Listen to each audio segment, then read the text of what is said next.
I'm here today with Lawrence Badman, coach educator at the FAW and assistant manager at Pontypridd United. How did it all start? How did it all start? Yeah, yeah. Yeah, it's a bit of a long story, really. So, with regards to my role at the Football Association of Wales, yeah, I worked in industry for British Coal until I was 36. So, from 19 years of age till I was 36, and then got made redundant in 2002. At the time, then I was pretty much heavily involved in coaching football, coaching my sons, and doing other things, supporting the local football development officer, etc. And then when I got made redundant, I thought take a chance here, and I went to university, um, University of Glamorgan as it was called then. I did a foundation year in applied sports science. Passed that, then went on to the 3 year applied sports science degree. I was doing my coaching badges outside as well with the Football Association of Wales. Once I graduated then in 2006, I spent a year working for a charity called Viva in Pontypridd, which worked with and supported young people with learning disabilities. So I was the education and welfare officer. And then a role came up with the FAW in 2007. So I've got the job and still there nearly 18 years later. So that's kind of, yeah, without the university education, it's likely I wouldn't have got the role at the FAW. So a big change really from working shift work for, 17 years or whatever it was with British Coal, days, afternoons, nights, etc., to doing a job that, I love doing, really. And alongside that, obviously, as you said, I'm assistant manager of Pontypridd United. I've had a couple of different roles in football. My local club, Tree Forest, I was manager there for probably about 10 years off and on. Uh, I had a spell at Taftswell as a coach and manager, assistant manager Cam Bryan, then first team coach at Barrytown in the Cymru Premier. I left Barrytown really just because at the time the commitment was too much for me with what I had going on. But then kind of things changed a little bit. So when Andy Whittington got the job at the manager's job at Ponty United, um, Steve Savage asked to have a chat and kind of offered me the position with Wits, with Andy Whittington. He does some work for me as an external coach educator with the courses I lead, sorry. So, we've had that working relationship anyway, and it's yeah, I'm enjoying it. It's a good club, good people. And talking about obviously you're doing transformational or like mindset coaching and stuff. How was that something you've always been interested in, or is it something that you picked up and started as you started your degree? Yeah, it's probably I'm gonna say it's something I've always been interested in, but more so in later life. It's not even when I was on the degree. However, as part of the degree, I did do sports psychology, which I absolutely loved. Um, when went back then to University of South Wales, as it obviously became, and did a master's degree in performance coaching. I wanted to take a module in sports psychology, but unfortunately, they didn't have enough students who wanted to do that module, which I was really disappointed in. So probably little bits there. And then I've always found that when people have kind of had issues or wanted to discuss things, they'd come to me, people I knew anyway, and we'd have these discussions that helped them, and it grew from there. And then in in 2021, October 15th, actually, I'd had COVID for about 2 weeks, and then I collapsed with what they call a massive pulmonary embolism across my lungs, so blood clot basically. I was in the eye dependency unit for a couple of days, and you know, it, it was serious. But as I was in that hospital and starting to feel a bit better, your mind starts to change then and thinking, well, we've only got you know, a certain amount of time on this earth. Um, I started to reframe my mindset, I guess, and things that would test me. I'm not saying things don't test me now because they do, and I do lose my patience, etc., with certain things. But my mindset changed, and I went down that route as well. So I'm now an internationally accredited mindset coach with the coaching masters. Um, so I did that. That's still ongoing. I'm still doing other courses with them as well, just to upskill myself. And I've kind of got that side business now, called Peak Mindset Coaching UK. But it is all about helping people overcome life's barriers, lack of confidence, anxiety. A massive one is imposter syndrome. Um, Obviously, another big one, which everybody probably relate to, is procrastination. And I've got a bit of this issue myself with perfectionism as well. How I feel everything, when I do things, I kind of, it's got to be perfect. Well, and I've kind of reframed my mind with that as well. That in the mindset world, they talk about imperfect action. So just get started, and that kind of led to me writing the book. So obviously we're going to discuss that, but I started off writing the book, which is called Rise Above, Reclaim Your Life with a Transformational Mindset. But I started writing it as an ebook, really, to have a couple of chapters to kind of publicize the work I do, etc. But then as time went on, and there was more and more information to put in, I thought, well, look, let's do this as a book. I got it published on Amazon, um, selling quite well. I think it's basically there's nothing that people wouldn't know about if they researched it in the book, because that's where I got the information from, is research and then obviously writing it. Um, but it's basically a self-help book. I've had a couple of people when I was at the game against Penrith with Pontypridd in the cup. The photographer there come and spoke to me, and I know him slightly from when I was at Barrytown, and he said he bought the book and he was telling me how much it helped him. And then yesterday, my wife was talking to a kind of mutual friend who'd bought the book, and she'd said to my wife she was still reading it, how much it was helping her. So that's nice to hear that, the information in the book can help people.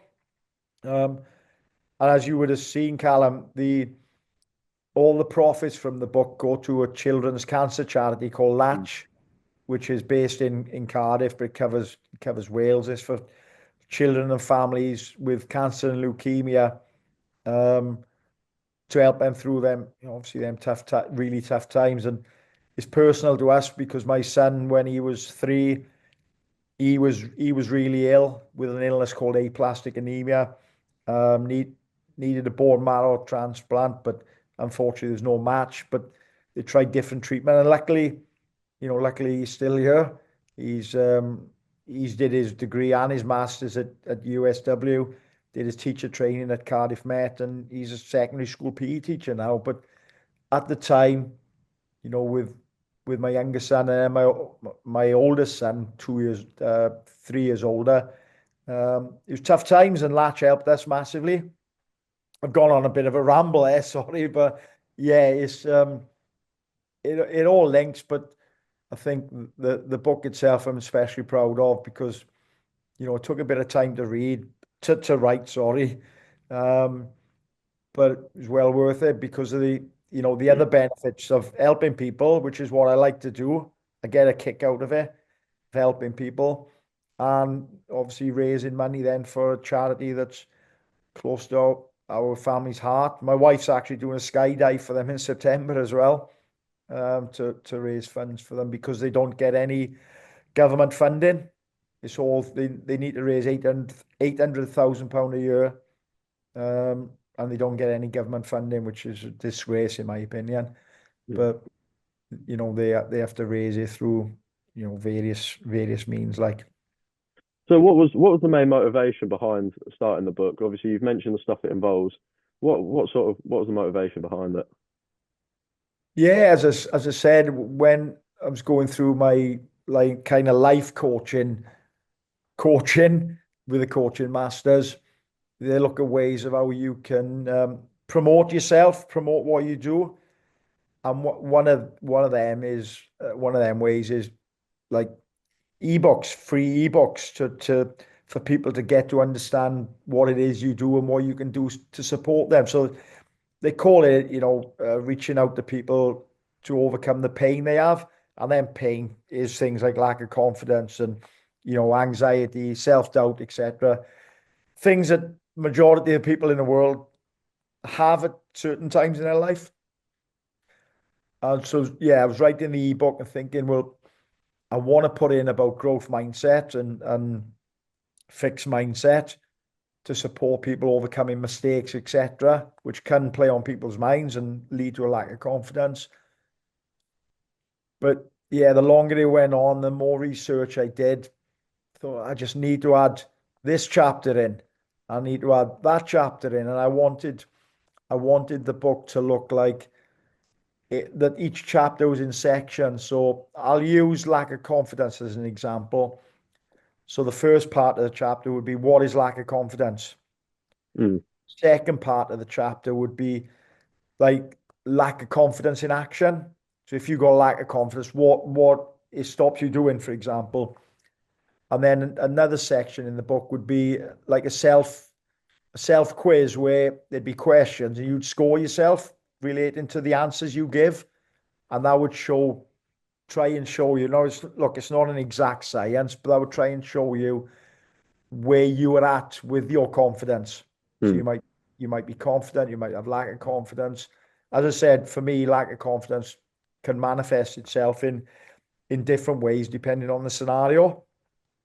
And then there'd be tools then there's tools then within the chapter. So if you're struggling with lack of confidence, these tools can help you develop your confidence.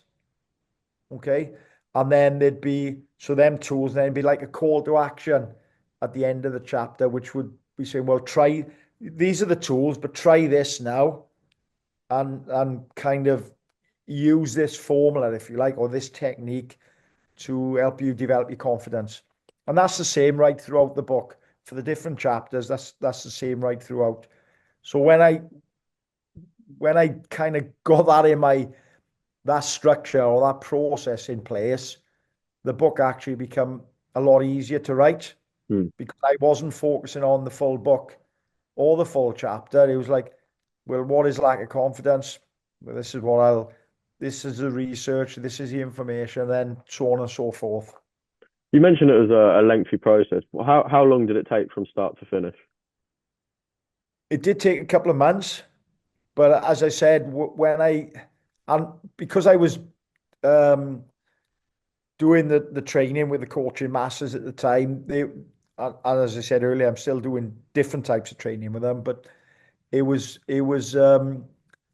that supported me as well because of the people I'm working with, and um, they're all in the mindset business, if you like. The coaches themselves who were training us, they established life coaches, for want of a better term. So that gave me massive support as well. So you could bounce ideas off people. You could see the different types of training. So because they've got videos on their platform that showing live coaching sessions in action, you take bits from that as well. So whilst it took a couple of months, it did get a little bit easier and quicker once I had that structure in place. And As I say, it's not a massive book. I think is depending on how people get the book, because you can get it in hardcover, paperback, or an ebook.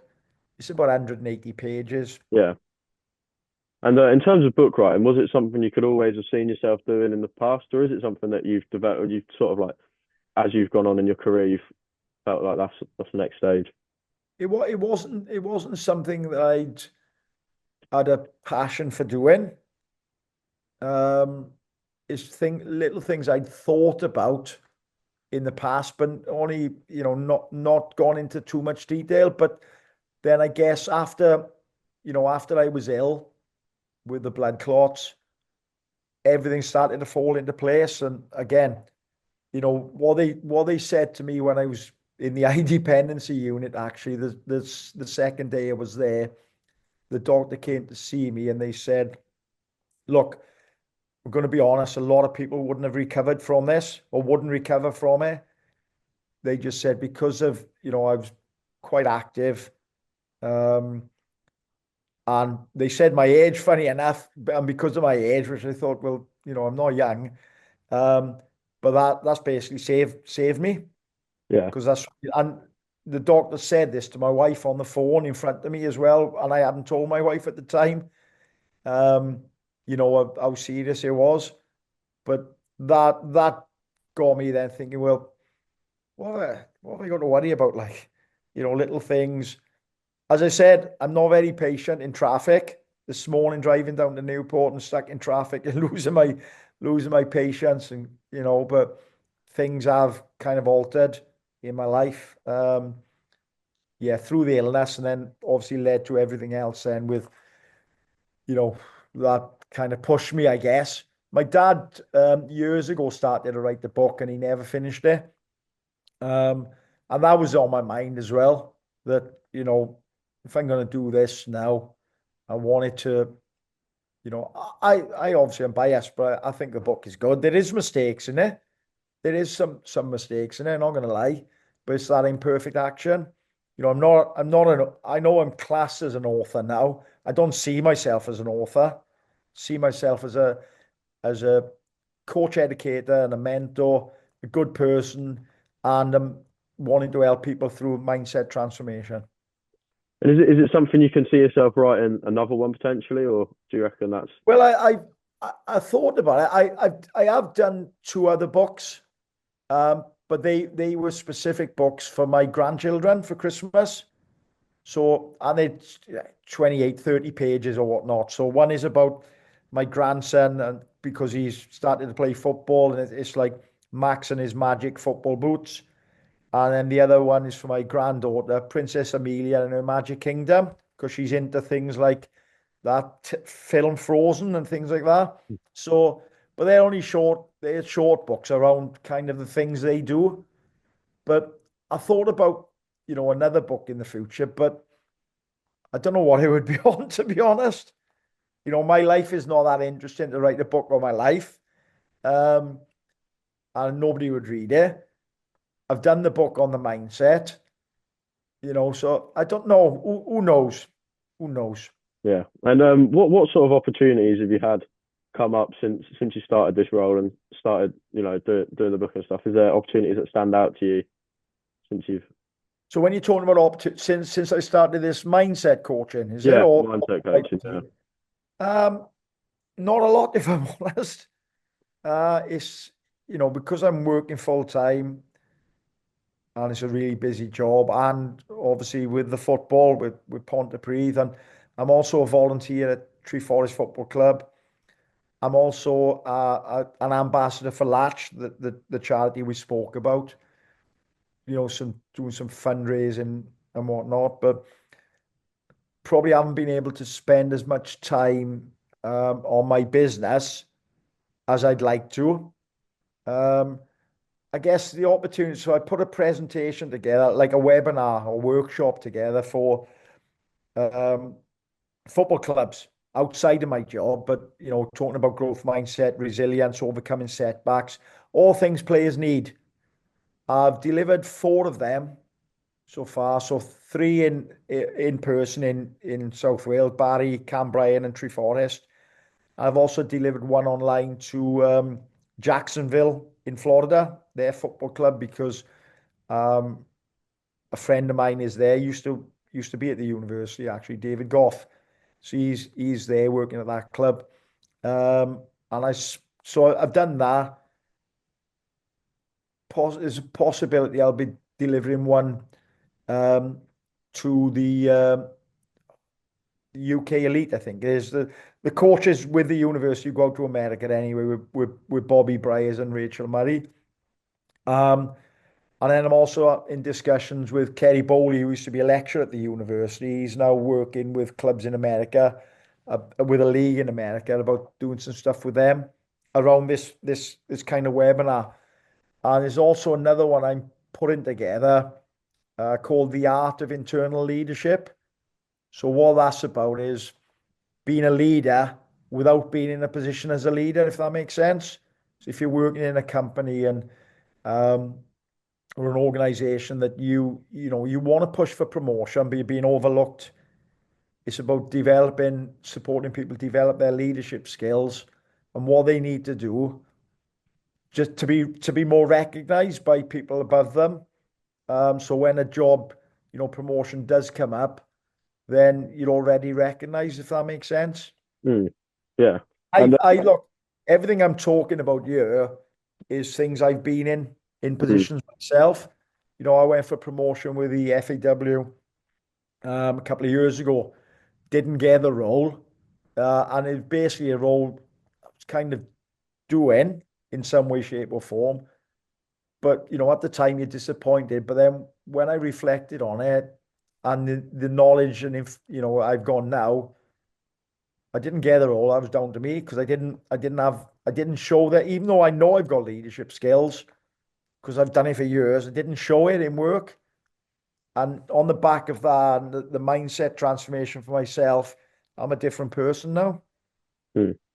And just sort of to end off, what's the sort of piece of advice you give to people listening, or like potentially like people coming into their older years and becoming students or whatever? What sort of from a mindset's point of view, what's a piece of advice you could give to young people? I think there's a couple of pieces if you don't mind. Yeah. One is embrace the opportunity. So whether you're an 18-year-old or whether like me, it was 36. So I was lucky because I went in as a 36-year-old to do a degree. And I was with students who were 18. I was with one or two mature students, but they were like in their 20s. But I felt that they accepted me. Do you know what I mean? I wasn't like over there's the old guy, etc. I didn't feel old at the time. I feel old now, but so embrace that opportunity. Be a lifelong learner. Never stop learning. You can have a degree, you can have a master's, you can have a PhD, but never stop learning. Informal learning, podcast, books. Listen to two podcasts this morning when I was in the gym. So never stop learning. And then, but when I say that never stop learning, I'm also saying that in perfect action, don't wait to start something. Mm, Start it. So writing a book as an example, I'm not thinking about when I started, I wasn't thinking about writing a book. I was thinking about writing an ebook, but think about what's the first chapter or what's the first paragraph in the chapter. Just start it.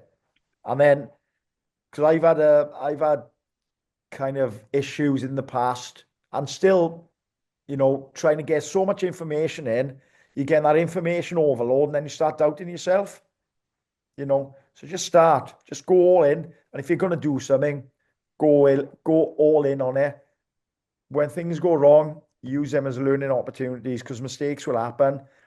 And then if you get to a point you really believe this is not for you, don't keep on with it.